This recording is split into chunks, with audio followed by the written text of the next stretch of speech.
We've got fabled reprints, we've got new cards, but we've also got confirmed cards not being reprinted. 2 for each ink color. Popsicle, Fishbone Quill will not be in Fabled. There was a Disney Lorcana main stage today on the Discord. Steve Warner and some of the other game designers very kindly took out some time of their day to talk to the community about some of the design choices, and it was really refreshing. I hope we get to see more of that stuff in the future.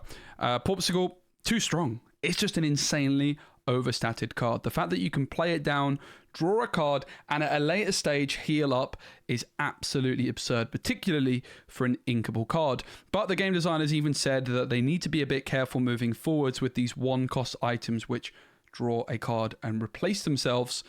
And I have to agree. We've seen the power of the 3-cost Bell. We've seen like Scrooge McDuck, the 4-cost, be really, really good. I'm personally very happy to see the back of Popsicle, even though it's a nice thematic card. Way too strong, particularly for an inkable card. If you're going to have a Popsicle, you could at least make it uninkable, and even then, honestly, it might still be too good. There is obviously a bit of concern about the power of Tamatoa and things like that, but I think it's a healthy change, I have to say. Fishbone Quill, I'm a little bit surprised not to see reprinted. I fully expect this to be a card which is reprinted at some point. And the game devs said that they're already happy with the options of ramp for Sapphire with Tipo, and with Sail, they didn't really feel the need to reprint Fishbone at this moment in time. There is also a new Corilla DeVille card who costs 3. She is uninkable and she can ramp, so that's a different option that they're maybe wanting to push. And I imagine that we see Fishbone Quill back again at some point in the future. Obviously, we're going to see in a moment that Prince John's not back, but Fishbone Quill in a discard meta has a bit of a harder time. But if there's not a strong discard deck, Fishbone Quill might prove to be a little bit too good almost.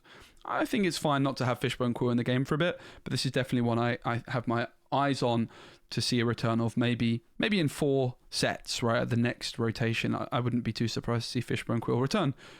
Be Prepared is officially not back. It is confirmed. Neither is Sisu Empowered Sibling. This is going to be very, very fascinating because they talked about Ruby in terms of the faction identity. They're maybe feeling like it was a little bit too good at multiple target removal. They're happy for Ruby to be, as a faction which can deal damage and remove something with like a Dragonfire, let's say, as a good example, and control the board in that sense. But they felt as though the tools such as Be Prepared and Sisu a little bit too strong. And I think moreover, they're just curious to see how the game plays out without B Prep in particular. I think we can all agree that Sisu is a little bit too good, a little bit too restrictive. Be Prepared, I think, is just like such an iconic and staple card that it's gonna return at some point in the future of Disney Lorcana. But I personally think it's going to be fascinating to see how the game fares without such a board clear. And it's also just such an iconic card that at some point it's going to make a return. And when it does make a return, imagine they release like an enchanted Be Prepared or an epic Be Prepared or something like this. Like, it's going to be very, very hype. I'm very, very fascinated to see if there are any other cards that haven't yet been revealed for Ruby that sort of somewhat replace Be Prepared, like some sort of like cheaper alternative which isn't as effective, that sort of thing.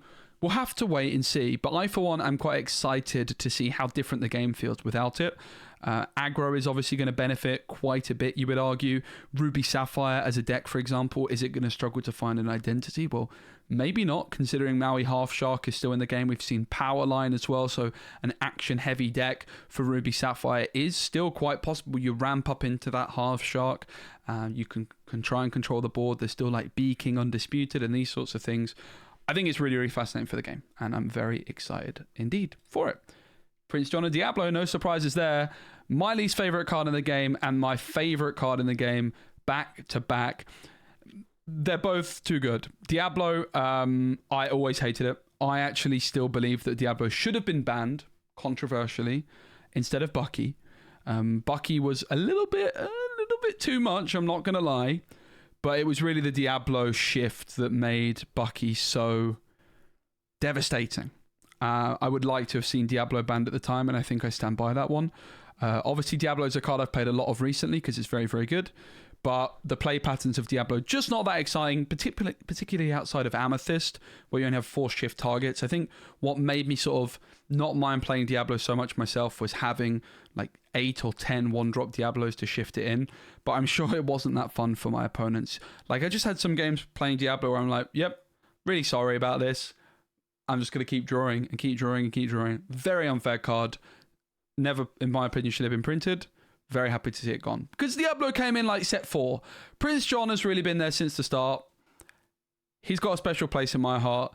It's definitely a card which I'm heavily associated with. I came back into the game in set 3, having not played too much set 2, and I was trying to build a discard deck, and there was just a moment of epiphany. I went, hold on, this guy quests for 2.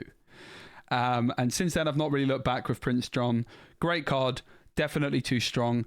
Very happy to see it banned, or not banned, rotated out. Don't ever expect to see him back. Certainly not for many, many years. Ward, very, very strong.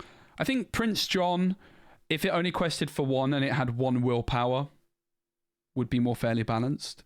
I still do personally think it's important for discard to have a place in the meta so that super greedy decks have like an obvious counter in the sense of discard. Discard's still very strong. Without Prince John, though, it's going to struggle. It is going to struggle. It'll be interesting to see how Emerald can adapt. I will miss you, Prince John. All I'm saying, though, Infinity format, right? If you ask me right now, build an Infinity format deck. I put 4 copies of Diablo in my deck. I put 4 copies of Prince John in my deck. Are they going to get banned in Infinity? Probably not. Should they? Ahead of the DLCs later next year, there's 2 DLCs, one in Europe, one in America, that's Infinity format. Do we really want the Diablo and Prince John show? I personally don't. Madam Emma Fox and Merlin Goat are also not being rotated. Fox, absolutely no surprises there. I've said it many, many times. It is hugely overtuned. If you look back at set 1, Rafiki, the 3/3 rush, 3-cost uninkable. I was saying like it's one of the best cards in the game. In fact, I even think I said it was the best card in the game. I say that about a lot of cards, but Rafiki, incredible card. And suddenly, come along set 2, Rafiki was totally forgotten about because the Fox was printed. Probably the most overtuned Disney Lorcana card in history. Maybe Hiram Flavisham. Okay, Hiram Flavisham takes that spot. Fox is a close second. Like Diablo and Prince John are like inherently too good, right? Like their abilities, evasive and ward, make them difficult to deal with. Fox, in just terms of like raw stats, 4/3 rush, 3-cost inkable amethyst. Like it's not even a ruby card, right? Where you maybe expect a bit more rush power. Oh, and Goat's gone as well. And they said that they didn't quite like how Goat felt like a little bit too difficult to deal with, right? Like you play a Goat down. Okay, if you remove the Goat, they gain a lore. Yeah, I don't mind Goat. I think Goat will come back at some point. Madam and Fox, I don't expect to come back for at least like 5 years. Broken card. Mr. Smee, by the way, was not mentioned, but Mr. Smee and Fox go in the set 2, and in fairness, Prince John, set 2 package of Overtuned cards, and Goat's in there too. Fair enough. Rapunzel and Ariel. They're not coming back. I am so down for this. Rapunzel, great card, but every time I build an Amber deck, I say, okay, I put 4 Rapunzels in. Doesn't matter if you want to build a Madrigal theme deck. It doesn't matter if you want to do, I don't know, a princess deck's a bad example, but whatever you want to do, you put Rapunzel in there. Whereas now, I can build a Madrigal theme deck with singers and look at this family and this and that. Just feels better for the game overall. And Ariel, honestly, Ariel, special place in my heart as well. It was one of the first cards I packed. Rapunzel and Ariel, both special places in my heart. I think Ariel can make a comeback at some point. I actually think Ariel is like an incredibly well-designed and balanced card. A whole new world, as we're going to see in a moment, has also been confirmed not to be reprinted. I think the synergy with a whole new world maybe is the biggest problem with Ariel. There's obviously the Ariel Supersonic Warrior, or whatever she's called, the 6-cost, which was a super rare, now it's a rare. That's lacking a bit of a good shift target. I would expect Ariel to make a comeback pretty soon. I don't think Ariel will be gone for that long. But maybe I'm wrong. I didn't actually hear what they had to say about these two. I joined too late. Storm Rage on and A Whole New World's gone. I have decided that A Whole New World is my least favourite Disney Lorcana card of all time. I have actually come to that conclusion. You know what? These last 2 sets, I've had a lot of fun playing Disney Lorcana. But you know what I've not had fun playing against? Amber Steel Songs, respectfully. I play against it a lot, and I never enjoy it. I think this is going to be a hot take. Oof, I might regret saying this. I think it is a low skill deck. Oh no! I'm sorry, guys. Amber Steel players are disliking the video right now. Hear me out. Hear me out. Obviously, you have to be good to play it well.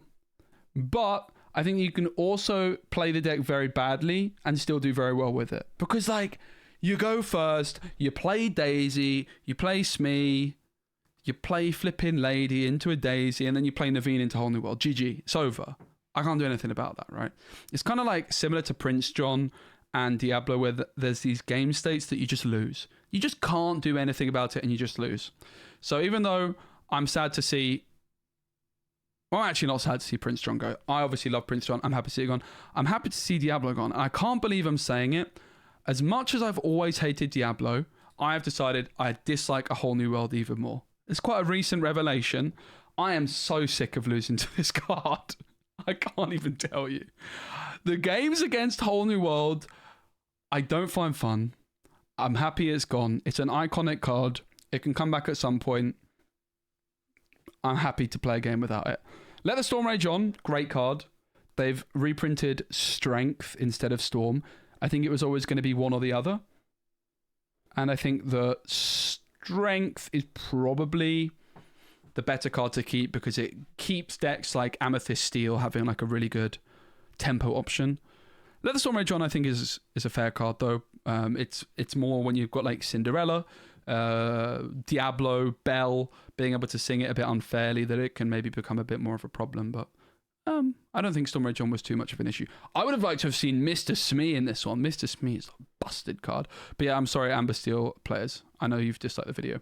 Let's look next. It's a bit disorganized, my tabs here, but let's look next at the new cards. I'll start with some Enchanted Circle of Life, not the clearest image, but look at the text box. The text box is tiny, mate. And this is the Enchanted. That's pretty sick. Like, full art, baby, less text. It's only a small bit of text. Let's see more of that beautiful artwork. Alice Bissoni, the artist. Love it. Great card too. Scar, finally king. We saw the Chinese version of this, like as a promo, with the normal art. But we can see that it is, in fact, not an ally. Storyborn Villain King, which is important because your ally characters get +1 strength. Awesome card, great Enchanted. Definitely one I want in my collection. It looks beautiful. Nala new card. 2 cost uninkable, 0/2, quest for 2. While this character has no damage, she gets +1 lore and gains resist 1. This card is crackers, mate. I really like this card. I really like this card. Now, should you be terrified of Daisy Duck on turn 1 into Nala on turn 2? Absolutely, yes. Get used to it, mate. It's going to happen. But at least there's no Whole New World to follow it through and seal the deal. I think it's much more manageable. People's concern, rightfully so, is, oh, thanks to Card Market, the channel sponsor. I don't think I said that, did I? 30 minutes in. Sorry, Card Market. Thank you, Card Market. Buy singles from Card Market, guys. It's a great place. Great people.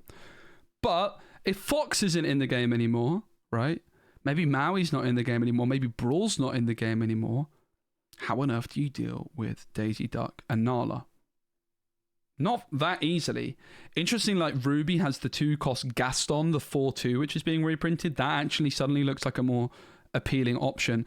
But that's what I'm liking about the direction of the game. Suddenly you've got unorthodox cards, which we haven't really seen see competitive play. And I'm looking at Gaston now. I'm like, yeah, okay.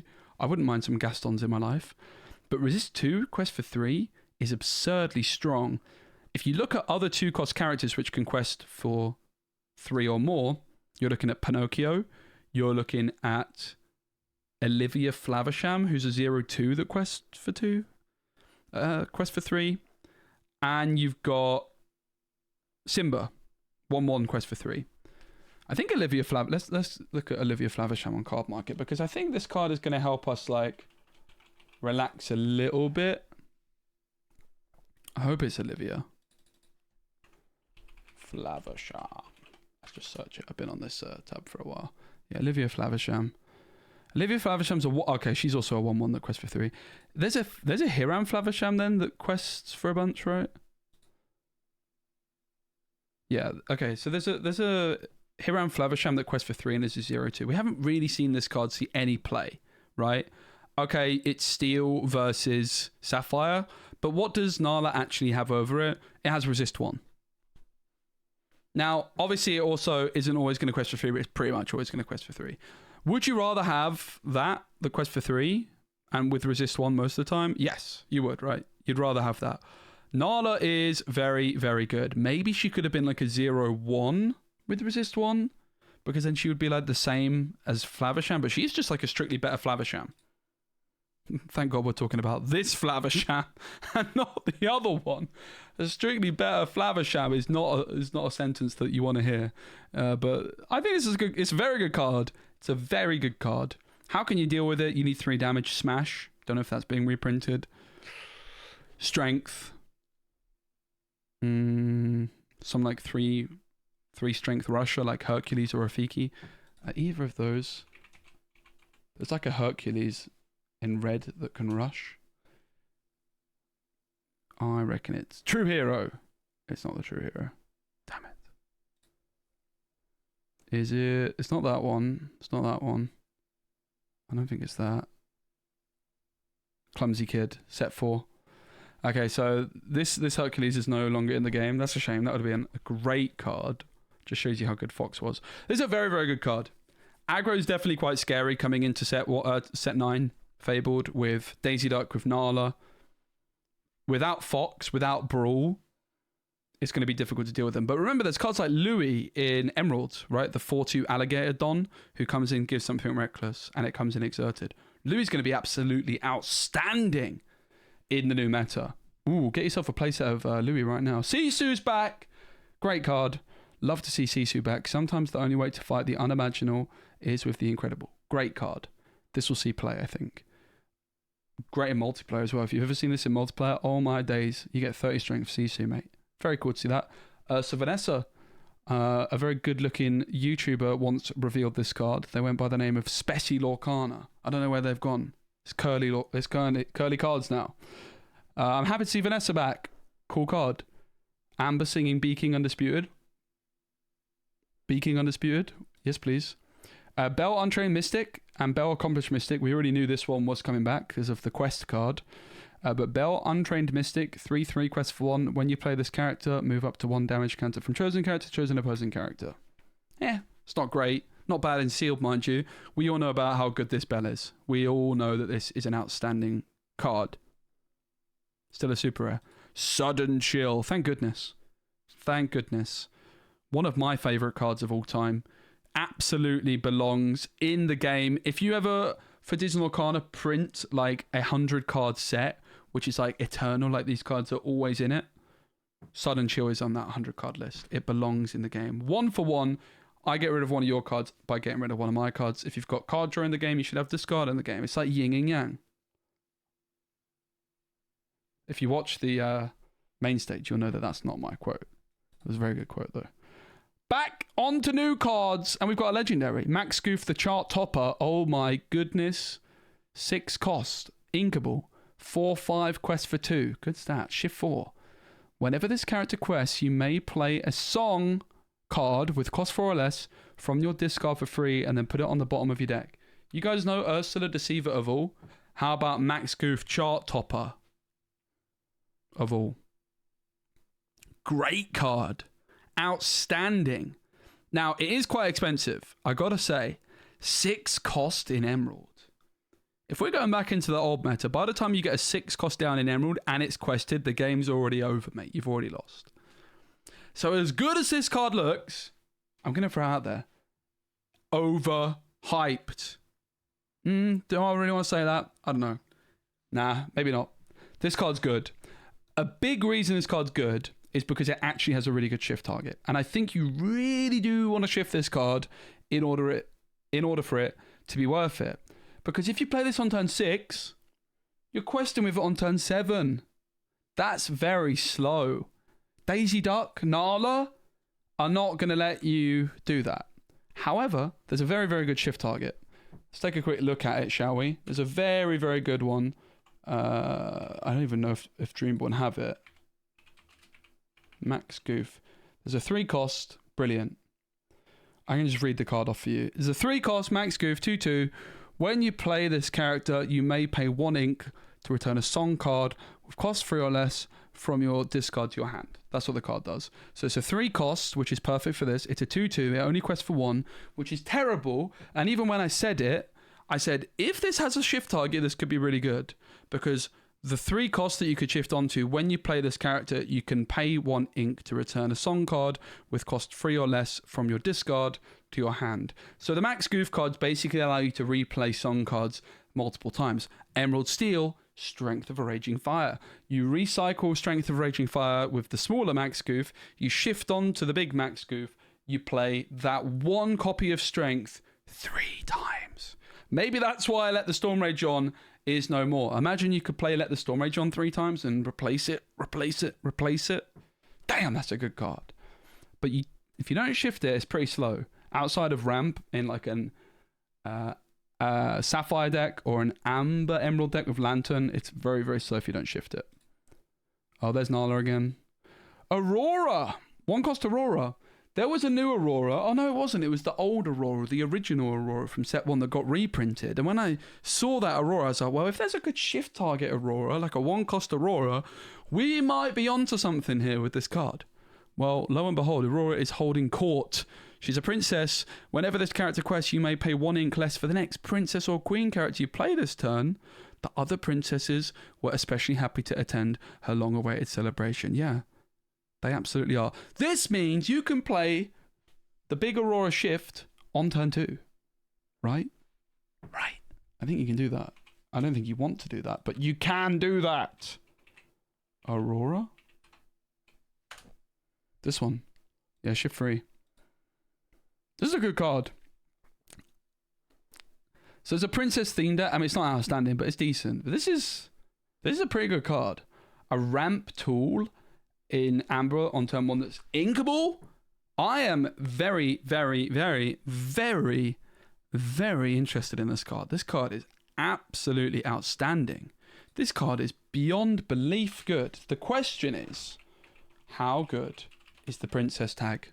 Because you're really looking at princesses that cost 3, right? Is it princess or queen? That's a lot of options. If we just look at Amber, right? Tiana, turn 2. Damn. That's pretty juicy, right? Moana. Not that many outstanding options. Probably Tiana is the standout in Amber, but that's also the one you would expect. I guess we should also search up queen. Let's look at the Amber ones, because obviously you compare the Amber ones, if anything. So there's a Queen of Hearts here, but not a particularly good one. In Amethyst, you've got Elsa Belle, Anna, Elsa the Queen. Elsa, nothing too impressive there. In Emerald, you've got Anna, Hera the Queen, Jasmine, Belle. Some of these might not be rotating back. Not too impressed by any of those either. This Anna is not a card you want to play on 3. Ruby. This Ariel on turn 2 sounds outstanding. I really like this card. Whenever you play a song, chosen character of yours gains evasive. And obviously we know that Amber and Ruby both have singer cards, so it's possible. That is a nice card to play down on turn 2. I gotta say, I quite like the look of that. Sapphire. The Queen on turn 2. Damn! Set 4. Oh, it's not being reprinted. Sad. Oh, that was a moment of absolute revelation there. Yeah, I'm not really sure you want to play this Anna too much. Steel. There's a Raya? What set is this Raya from? 7. During your time, whenever a card has been jingled, this character gains this one. Alright, so I'm not too impressed with all of the options with Cindy just yet, but she's one to keep an eye on. The other thing that's worth considering is that you could also, like, play her a bit later and ramp up into something which costs 4, right? Like, you've got a few decent options. There's a lot more options, like, the further you go. Like, if your card's not removed immediately, it's definitely a card that's worth keeping an eye on. I gotta say, it's a card I'm quite interested in. It's probably looking a little bit pants for now. But, yeah, I mean, there's a lot of princess cards in the Amber deck. This Snow White card I've always believed in, by the way. Just worth mentioning. But yeah, I really like this Aurora. Very, very cool. Beast! Your princess characters get +1 strength and +1 willpower. His heart warmed as the music began and the dancers took their places. So there's definitely a theme of having like a princess deck for Amber. Unfortunately, this just isn't enough payoff, right? If your other princess characters gained 1 lore, I would be interested in the Gracious Prince. Unfortunately, giving my princess characters 1 strength and 1 willpower, and he only quests for 1. Not too impressed by that. If he was like low stats, which doesn't really suit Beast, but let's just say hypothetically he was like low stats, quested for 3, and had this effect, I could get behind it. The problem with this card is it just doesn't do much to advance my win condition. If I'm playing a princess deck, I'm probably being quite aggressive. I want to end the game relatively quickly, and then for 5 ink, I'm dumping a guy who gives me 1 lore. Not a big fan of him. Sorry, mate. Let's look at some of the reprints, dig a little deeper. Very good card. We know that Dinkham fam liked this card a lot back in the day, and you can absolutely look at playing this in Ruby and Sapphire now with those Ruby Singer cards. He played it in Ruby Sapphire way back when, but it's definitely better now in that combo than it used to be, and also Amber Sapphire. And again, this is like a big reason to not reprint Rapunzel. Suddenly you're looking at this card in Amber Sapphire and you're like, oh, there's a card draw. There's card draw there. One Last Hope is back. Chosen character gains resist 2. If a hero character is chosen, you can also challenge ready characters this turn. You can do some crazy Maui Shark combos with that. Rafiki's back. Hyenas, beware. Heart of Tafiti. You can spend 2 ink and exert this to put the top card of your deck into your Inkwell face down and exert it. And Daisy Duck's back. Once a turn, you can discard a card, or when this character quests, you can discard a card. Daisy Duck, I was not familiar with your work. This card used to see a tiny bit of play back in the day. A lot of people like this card a lot more until I started Friar tucking it up, and then this card went out of fashion. Without Prince John, I might like Daisy Duck, guys. I'm not going to lie. She might be decent. Pluto is back. I like Pluto. Good card. Solid card. There's some cool stuff you can do with it. Shenzi's back, which does some stuff which I can't exactly remember. Something to do with other hyenas, right? Sign contract. Whenever an opponent plays a song, you may draw a card. It's not a bad card, you know. Card draw is like harder to come by in Emerald now. You might actually be able to justify playing this one. Judy Hops. When you play this character, you may banish shows an item. If you do, each player draws a card. Very, very cool card. I like it, Judy. Hercules. 3/3 bodyguard. Aurora 1/3 with ward is pretty lame, but it's a card that exists. Dinner Bell. This card is not one to scoff at. This could see play. You can exert pay 2, draw cards equal to the damage of chosen character of yours and banish them. This is the kind of card draw we're talking about. You have to work hard for this. This is card draw, though. This is card draw. This is not Rapunzel, mate. This is card draw you have to work hard for. But if you can pull it off, you could be popping off. You really, really could. Particularly if you find a way of like cheating this item out for free. If you can play this item somehow on the cheap with like an Oswald, for example, you might be off to the races. Jafar's also back. I always like this Jafar. 2/2 quest for 2. Look at the top 2. One stays on the top, one stays on the bottom. It's a good shift target, but I don't think there's any good shift Jafars in the game currently. Ariel, whenever you play a song, you may draw a card, then choose and discard a card. Not great. Pluto. He like heals at the start of his turn or something. Make the potion, banish chosen item, or deal 2 to a damaged character. Pretty bad. John Silver's back. I love John Silver. John Silver. This is a card worth keeping an eye on, mate. This card has always been like, ooh, maybe. But there's just been better things to do in Steel. There's just been, like, this has almost been the problem with Lorcana in the first 8 sets. Or certainly the last 4 sets. It's like, there's already established decks for Amethyst Steel. I could build an Amethyst Steel John Silver deck, and I tried. And then I played the deck, and I was like, okay, why didn't I take out the John Silver, put in Smees, GG. But now, John Silver, very strong card potentially. One to keep an eye on. One Jump Ahead's back. I like it. Iconic card. One of the best names for a card in Disney Lorcana. It's One Jump Ahead, mate. Great name. Great card. 4 dozen eggs. Gives resist 2 to something. I don't know. I'm not going to play it. Pluto, Rescue Dog, 4/5. When you play this character, you may remove up to 3 damage from chosen character of yours. Sure. I'm not going to play it.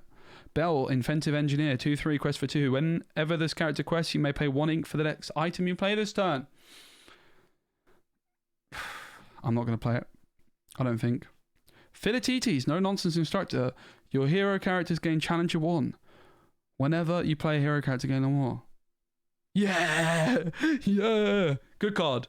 I'm not just negative for the sake of being negative. No, Philatites, the no nonsense instructor. This is another card I tried recently to play in my Ruby Steel deck. I was like, Ruby Steel. Maybe I can build Ruby Steel in a way that beats Diablo and can beat Ruby Sapphire with the power of Philatites. But then I figured, no, it's just best to just play generically good cards. In fact, it was best not to play Ruby Steel. This is a very solid card. I really like this card. There's a lot of heroes. Good card. I'm excited for that one. I'll build a deck with him. Tiana 1/3. Sure. Huey 2/2 with support. It's actually not bad. Whenever this character quests, if you have characters named Huey and Huey in play, you may draw 3 cards. I mean, that sounds pretty good. It's not going to happen, but it doesn't sound bad. When you play this character, move up to 1 damage from chosen character of yours. Not for me. Not for a 1-drop. Raya 2/3. During your turn, whenever this character banishes another character in a challenge, you may ready this character. The problem with this card is like, it doesn't really do much. I don't know. It's not got very good stats. It's like a card that you want to have good stats and it doesn't. Its ability is very good, but its stats are just a little bit lacking. I'm stuck. Chosen exerted character can't ready at the start of the next turn. Oh, bother, not again. Fitting text. Casa Madrigal. I always like the look of Casa Madrigal. This is another one of those cards which, like, if Amethyst didn't just have Chernobog's Followers, Magic Broom, which I put into every single Amethyst deck, I might have tried to make this card work. John Silver, Casa Madrigal is a deck I theory crafted and tested at points. But then I just decided, just play Smee and Fox and close your eyes. Good card. Worth keeping on. I think that's good. Prince Eric 1/3, Challenger 2. It's fine. Prince Naveen 4/3, Quest for 1. It's a Fox without the ability, but I mean, honestly, it's not that bad. It's also fine. I think we looked at all of these yesterday, but just in case we didn't, Cinderella, Mama Odie, and Agara's back. Thanks everyone for watching the video. Hope you enjoyed it. Thanks to Card Market for sponsoring the video. Thanks to you for watching the video. Don't forget, I'm going to be at Gamescom with Card Market next week. If you guys are at Gamescom, come challenge me with your Fabled decks. Fabled won't be out, but all the reprints will be confirmed. So we're going to be doing some Fabled Set 9 early action without new cards, but with lots of the reprinted cards and sets 5 to 8. We're going to start theory crafting decks soon because we've almost got all the cards. Thanks, guys. I appreciate you. Cheerio.